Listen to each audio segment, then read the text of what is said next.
శ్రీలంకలో టిట్వా తుఫాన్ కారణంగా సంభవించిన విపత్తుకు సహాయాన్ని భారతదేశం ప్రకటించింది. ఈ నేపథ్యంలో శ్రీలంక దుఃఖాన్ని తుడిచేసే శాశ్వత దేశంగా భారతదేశం ఉందని ఆ దేశ మాజీ ఆర్థిక మంత్రి అలీ సబ్రీ ప్రశంసించారు. శ్రీలంకకు సమస్యలు ఎదురైనప్పుడల్లా భారతదేశమే పూర్తి స్థాయిలో రంగంలోకి దిగి సహాయం చేస్తోందని ఆయన కొనియాడారు.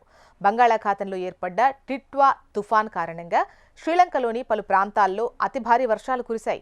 దీంతో ఆ ప్రాంతంలో అనేక చోట్ల తీవ్ర నష్టం సంభవించింది. ప్రాణ నష్టం కూడా జరిగింది.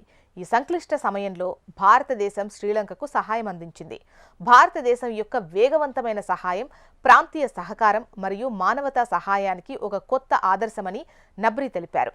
2022లో శ్రీలంకలో ఆర్థిక సంక్షోభం ఏర్పడినప్పుడు కూడా మన దేశం సహాయం చేసిందని, ఇప్పుడు కూడా తుఫాన్ నష్టం నుంచి కోలుకోవడానికి నివారణ పనుల్లో సహాయం చేస్తోందని ఆయన ప్రశంసించారు. ఈ సందర్భంగా ఆయన మాట్లాడుతూ, భారతదేశం సహాయం చేయడం ఇది మొదటిసారి కాదు, మాకు పలుమార్లు నిరంతరం సహాయం అందించింది.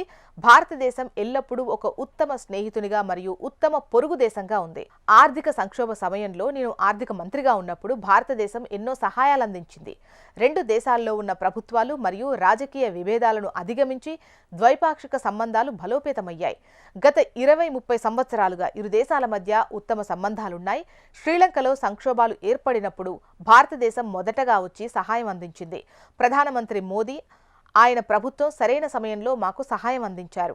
ఈ ప్రాంతానికి నాయకుడిగా భారతదేశం ఉంది. ఆ నాయకత్వ లక్షణానికి తగ్గట్టుగానే వారు వ్యవహరిస్తున్నారు.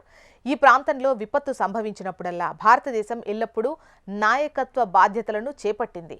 ఇది భవిష్యత్తుకు ఒక ఆదర్శంగా నిలుస్తుంది. శ్రీలంక వంటి చిన్న ద్వీప దేశాలు సంక్షోభంలో చిక్కుకున్నప్పుడు పెద్ద దేశాల సహాయం అవసరం. భారతదేశం మొదటగా వచ్చి సహాయం చేసినప్పుడు విశ్వసనీయత ఏర్పడింది. ఆ తర్వాత ఇతరులు కూడా సహాయం చేస్తారు. ఈ తుఫాన్ సమయంలో కూడా భారతదేశం సహాయాన్ని ప్రకటించింది.